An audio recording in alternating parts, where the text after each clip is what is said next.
just a dad, I'm just a father, I'm just a husband, I'm just a guy who lives on between 32nd Avenue and 33rd Avenue on 203rd Street, 1 block away from the proposal.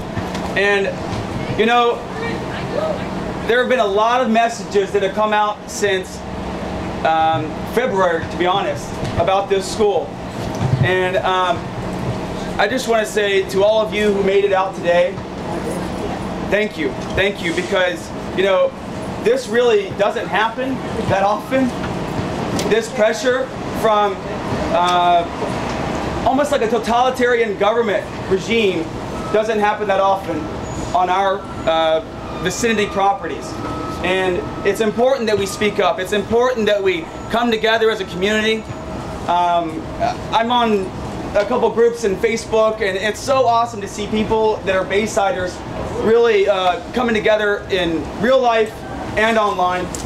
And you know, I just want to say thank you, because I know a lot of people can't make it today that want to be here, and so in a way you really represent them too, you know. And so one important thing to recognize is that there has been favor of this school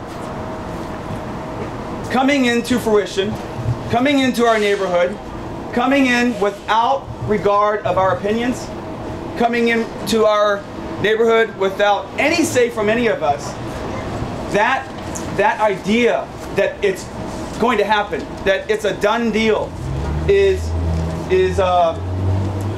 was broadcasted for months and months, and it was shoved down our throats.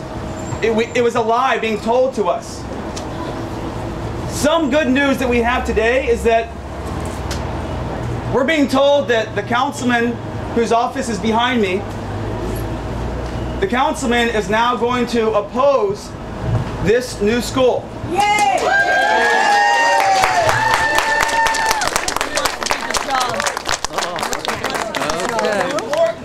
To hold his feet to the fire, he has the power in his hands to turn this down, not just as his own singular vote in the box, but common rule in city council, whether you know it or not, is if a councilman in his district votes down something in his district, others in the Bronx, Staten Island, Manhattan, Brooklyn are going to also vote it down. I understand that Mr. Vallone, he was the one who proposed this place because he don't want in White Stone. Okay.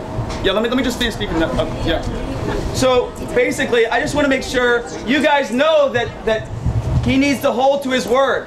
That it's not just a single vote and a wink wink to all the other 50 councilmen to put a yes in the vote box for the school.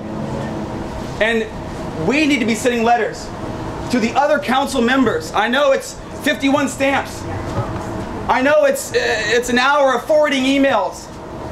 But your physical presence here today means that you have you don't just have the right to do that, you know, but you also have the energy to do that and the passion. And that's what it takes. Believe me, at the PS 159 meeting, there were some of us that showed up with these signs, and somehow we were allowed in, by God's grace or whatever it might be. But the tide was not in our favor at that point, and now it is. Yes, it is. And we're not anti-schools. This is the best district in all of New York City.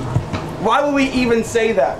Why would we say we're anti-school? We are not wanting a school on a 1-acre property in proximity to houses where there is already no parking, where there are 20 houses on one corner to another corner. There are 20 houses on one side. That's 40 houses in one block.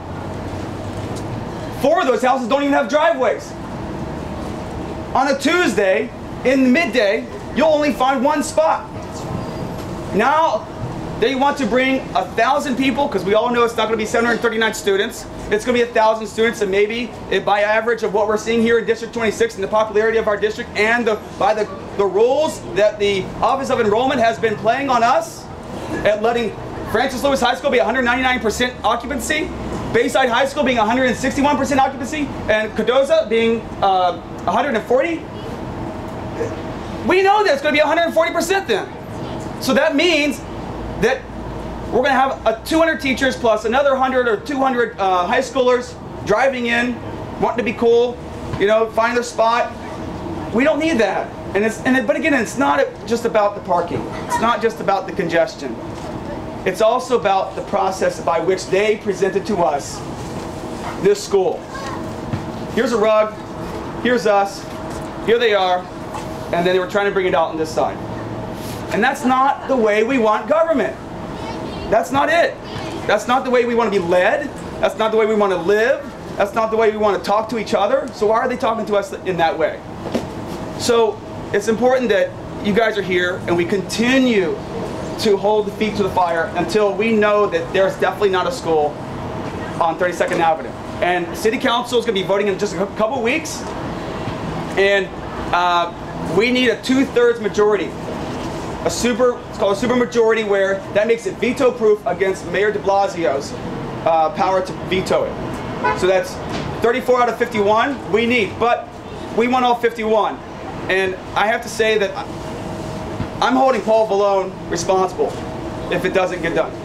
I'm holding Paul Vallone responsible if it does get done. That's my opinion. I'd like to bring a couple more people up. Janet? Yeah. This is Janet McAnini. She's a neighbor of mine. She actually lives across the street.